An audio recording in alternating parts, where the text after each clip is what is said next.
dry land, back from the very banks of the water-filled Columbia, Colorado, the Missouri, the Rio Grande. Water, the lifeblood of the West, flowed endlessly on, but always just out of reach, until the pioneers pushed westward along the Santa Fe Trail into Utah over the Oregon Trail.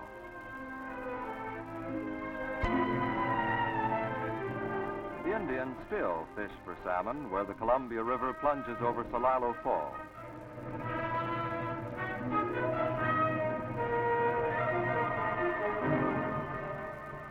The white man long since has put the waters of the West to work for him in other ways.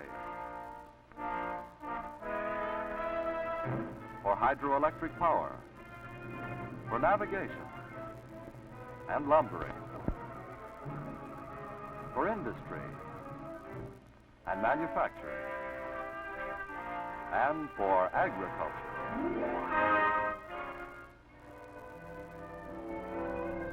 Most of the water in the West comes from snow.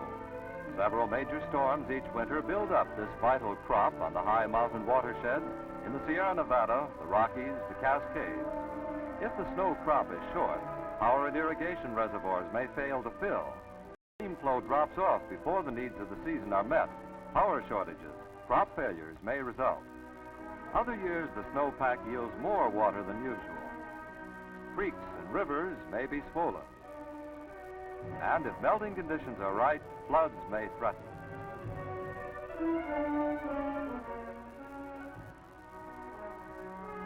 Everybody has a real concern in the snow up yonder. Municipal water users, sportsmen, highway, railroad, mining, and other interests, timber owners, forest firefighters,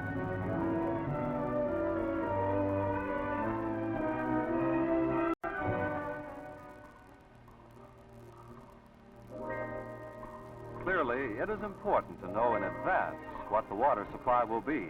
Investments of millions of dollars depend upon it. Until a few years ago, we could only guess what the snow harvest would bring. But you can't tell how much snow there is, much less how much water there will be, just by looking at mountaintops miles away. So the science of snow surveying was developed to make possible more dependable water supply. Today, 1,000 or more hardy men travel each winter on snowshoes and skis to mountains to measure snow water. They trek 30,000 miles in 12 western states and 2 Canadian provinces. The information they bring back benefits this entire area. Let's go along with 2 of these snow surveyors. They're on their way to a snow course high in the Sawtooth Mountains near Sun Valley, Idaho. They drive as far as they can before starting their hard climb. These men represent 2 of the many groups cooperating in snow surveying. Wayne is one of the few full-time snow surveyors of the Soil Conservation Service, the overall coordinating agency in most states. Glenn is a U.S. Forest Ranger.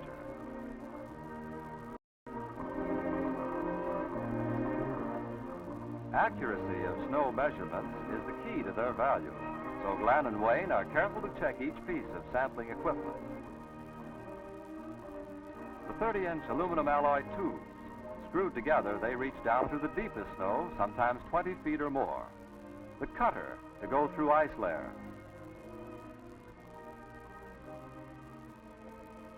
The hand scale, specially graduated to show the inches of water when the tube full of snow is weighed. The driving wrench to force the tube all the way to the ground when the snow is unusually deep or compact. Snow surveyors always travel in pairs for safety in case of accident or storm.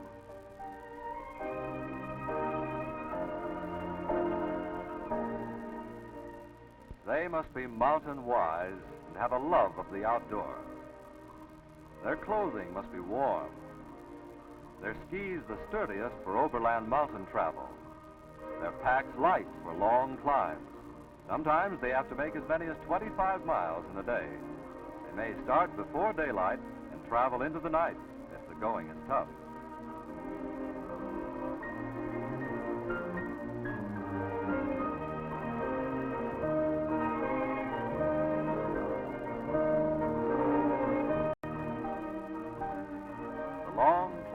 begins.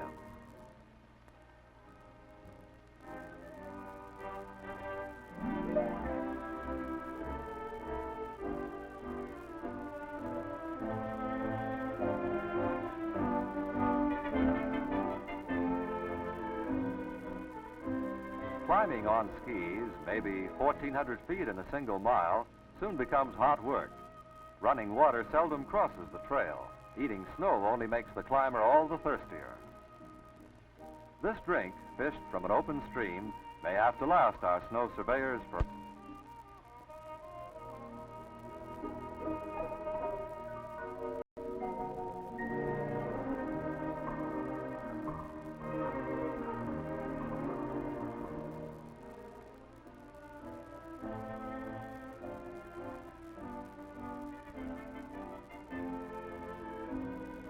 10 miles to go. These markers are fastened high enough in the trees not to be buried by deep snows along the little used trail.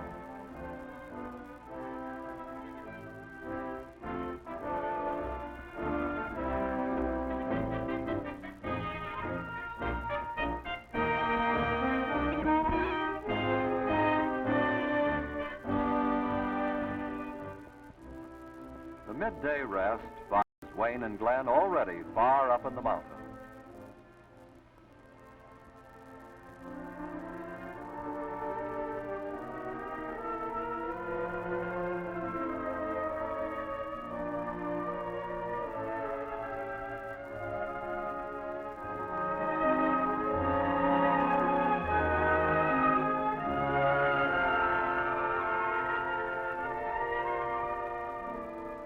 Scenery rarely looked upon by man.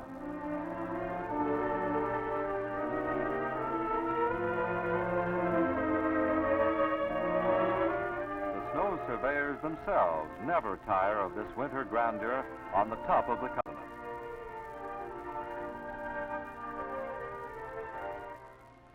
Lunchtime on the trail is an event. Man-sized sandwiches hit the spot. They must be eaten hurriedly, for there's still plenty of hard traveling ahead.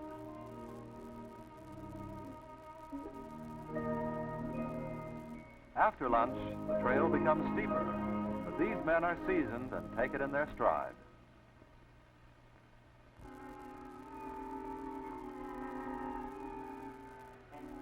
Snowstorms, though, are something else.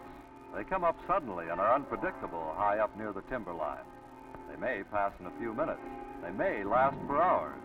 If that happens, they may not make it to the cabin by night, but have to hole up in the snow.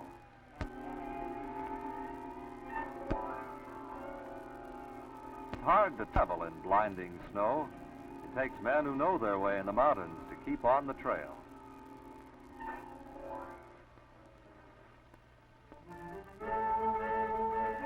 Fortunately, this squall passes on.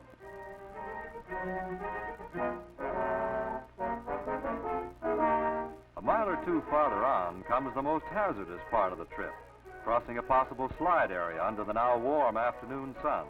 A menacing cornice may choose this very moment to let loose its tons of smothering snow. While Wayne drops back to a safe distance, Glenn ventures ahead cautiously. It's a tight spot. Chunks of snow are starting to come down.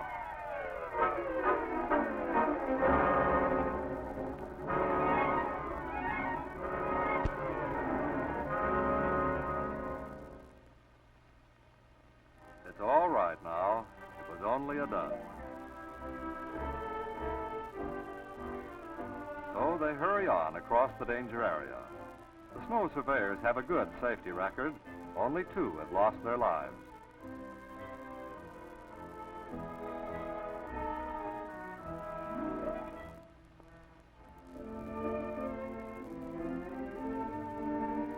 Late afternoon, the shelter cabin at last. Men's lives depend on their finding the cabin unmolested. It has been stocked the summer before with dry wood, canned goods, and other staples, enough to wait out a 2-week storm if necessary. But getting into the cabin is a chore. A good deal of hard shoveling always has to be done. Glenn, with questionable help from Wayne, digs their way in.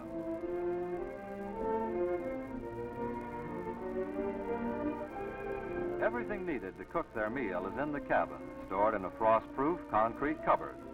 Add a few tops and supper's on the table.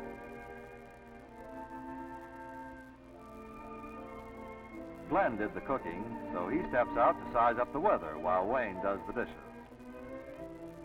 With warm sleeping bags, a good night's sleep is calling.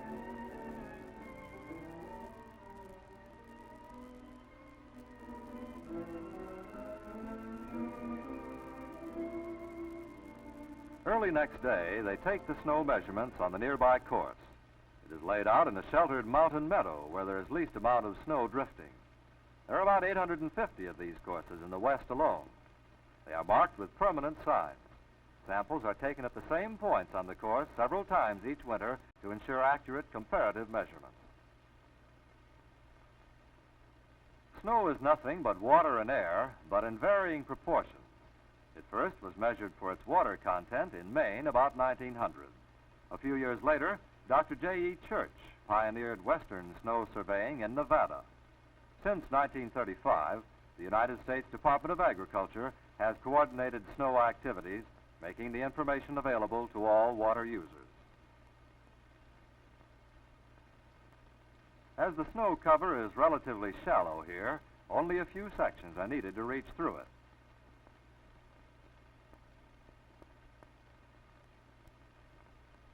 First, Wayne pushes the 1 3/4 inch hollow tube down until the cutter end bites into solid ground.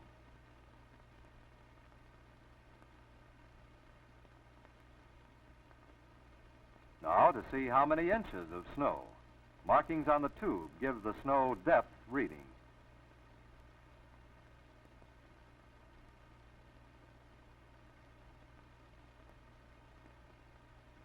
After the snow-filled tube is withdrawn, Glenn carefully removes a bit of soil that would distort the actual snow sample weight.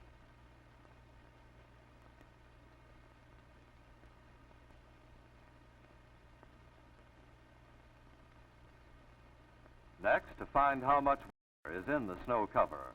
The specially graduated scale converts the weight of the snow into the inches of water it contains. For example, 60 inches of snow may have anywhere from 12 to 30 inches of water.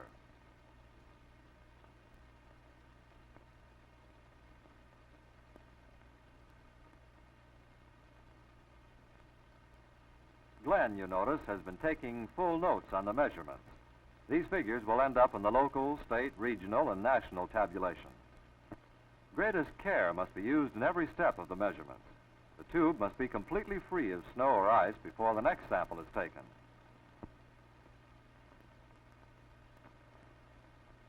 The sampling points between marker posts are measured off by ski lengths.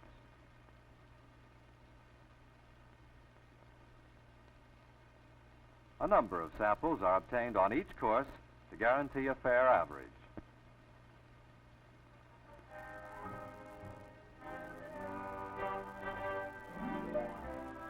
Water users in the valley below are waiting for this information, and Wayne and Glenn waste no time in starting back with it. It's certainly easier going back down to civilization.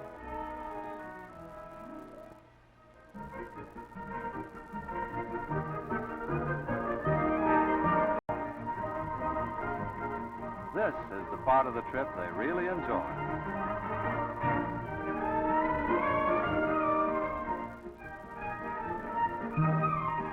There they go.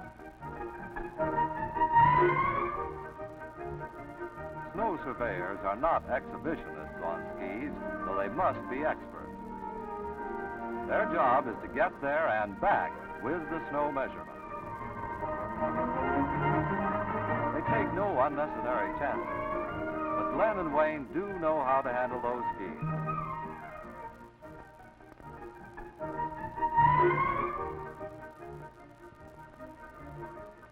Some snow surveyors are fortunate enough to have machines like this in which to make their rounds. Several types of this motorized equipment have been developed.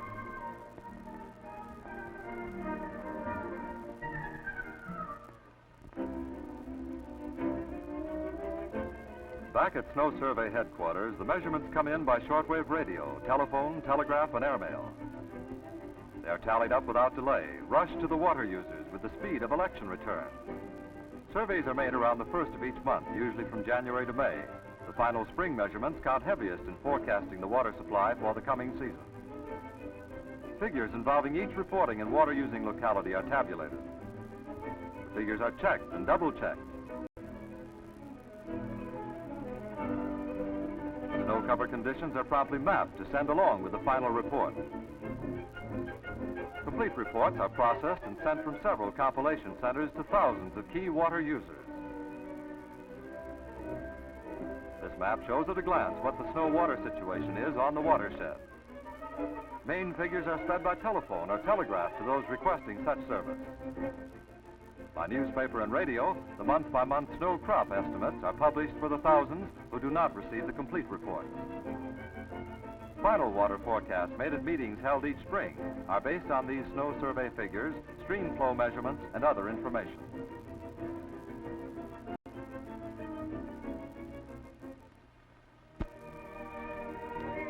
Today, as a result, farmers and other users no longer have to depend on guesswork in sizing up the summer water supply. Each year, forecasts become more accurate as records accumulate. It is not uncommon now for predictions to be less than 5% off from the water that actually materializes. High up on the snowy watershed, when the spring thaws come,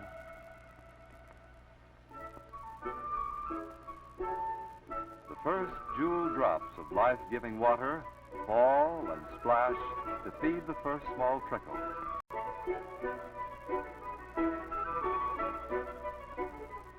A thousand snow-fed rivulets converge into clear mountain streams.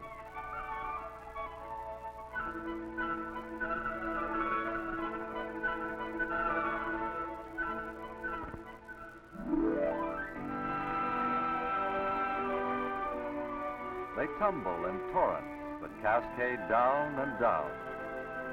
Small streams join with larger ones.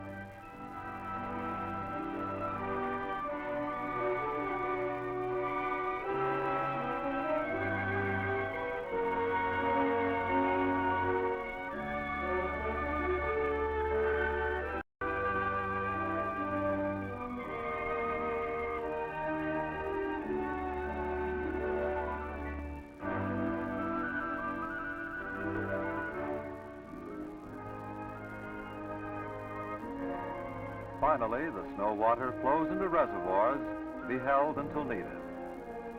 Advance information supplied by snow surveyors on whether water will be plentiful or short means millions of dollars in profit or loss to water users. Downstream arrangements can be made beforehand to lower reservoir storage in high water years, lessening flood hazards, saving property damage, crop loss, even human life. In prospective dry years, timber owners and forest managers can take extra precautions to protect forests when watersheds are dry. Cities can figure ahead if there'll be enough water for lawns and gardens all summer. Hydroelectric power companies know how to plan operations.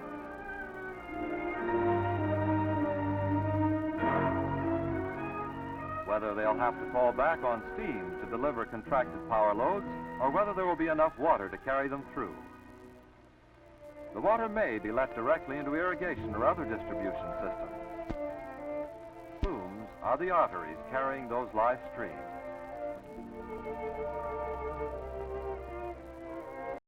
Go. The thirsty spawns as if by magic.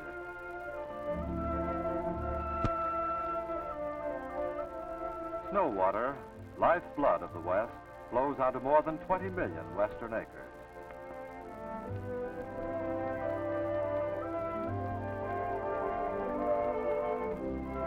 The wise irrigation farmers govern their cropping plans and water application according to the amount of predicted supply. Below normal, they grow early crops, cut down on their heavy water using and late.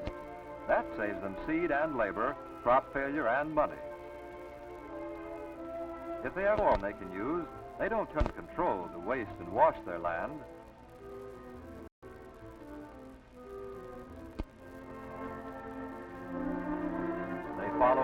conservation practices that save both soil and water and mean more money to boot. The conservation farmers and ranchers use their land for the purpose to which it is best suited, whether it is pasture on high ground, irrigated crops, hay land.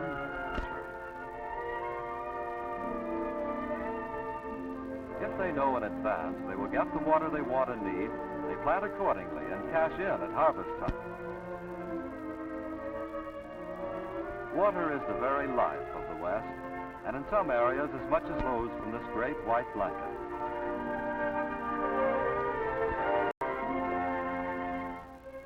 Here is Western treasure, snow, deep, wet snow. Winter's storehouse, tomorrow's wealth of water.